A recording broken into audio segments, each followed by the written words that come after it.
राधे राधे भक्तों, कैसे हो आप सब। मेरे चैनल भक्ति विनीशा शॉर्ट्स में आपका स्वागत है।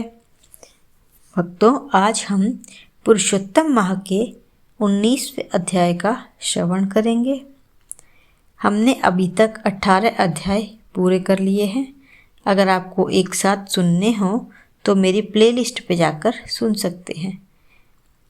आज हम 19वां अध्याय शुरू करते हैं। नारायण जी ने कहा, हे नारद भक्त वत्सल, भगवान अपनी वाणी से सुदेव ब्राह्मण को प्रसन्न करते हुए बोले, हे द्विजराज, जिससे मैं प्रसन्न हुआ क्या यह तुम नहीं जानते? मेरा प्रिय पुरुषोत्तम मास आने पर तुम दोनों स्त्री पुरुषों ने उपवास कर यहाँ बैठने से पुरुषोत्तम मास की सेवा हुई। एक बार वेद में कहे गए साधनों को और दूसरी ओर पुरुषोत्तम मास के सेवन को जब ब्रह्मा जी तोलने लगे तो वेदोक्त साधन बहुत हल्के निकले और पुरुषोत्तम मास सेवन व्रत भारी हुआ। इसीलिए संसार में पुरुषोत्तम मास अधिक पूज्य और मान्य है। जो मनुष्य का जन्म लेकर भी श्री पुरुषोत्तम मास में जप तप स्नान दान आदि करते हैं, वे जन्म जन्मांतर में दरिद्र होते हैं।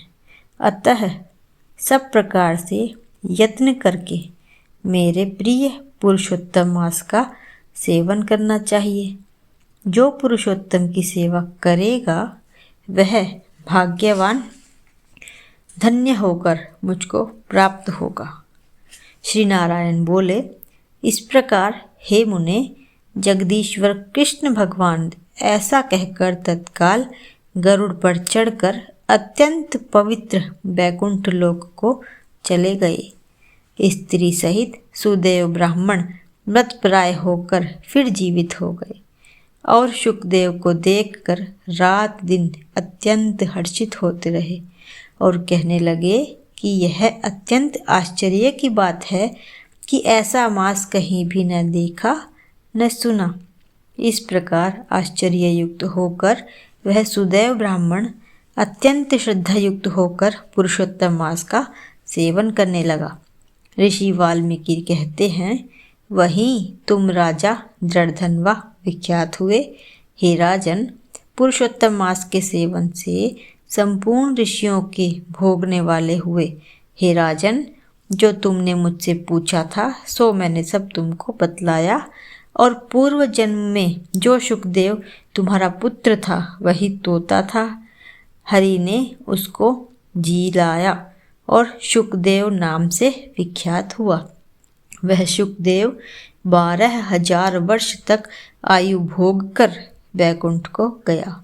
वही शुकदेव वन के सरोवर में बड़ के वृक्ष पर बैठकर संसार सागर में डूबे हुए विषय रूपी सर्प से तुम जो अपने पूर्व जन्म के पिता को देखकर कृपा से युक्त हो चिंतन करने लगा कि यदि मैं इस राजा को बोध नहीं कराऊंगा तो मेरा भी अपराध हो जाएगा। इस प्रकार मेरा इन श्रुति के वचनों को मानना वृथा हो जाएगा। इसीलिए मुझको अपने पूर्व जन्म के पिता का उपकार अवश्य करना चाहिए। ऐसा सोचकर ही उस तोते ने तुमको ज्ञान दिया। यहाँ पर 19वां अध्याय समाप्त होता है। आपको कथा कैसी लगती है मुझे कमेंट में ज़रूर बताइएगा। कमेंट में जय श्री हरि लिखिए या राधे राधे, जैसा आपका मन करे, परंतु लिखना ज़रूर, मुझे इंतज़ार रहेगा। यहाँ पर हम विराम लेते हैं। राधे राधे।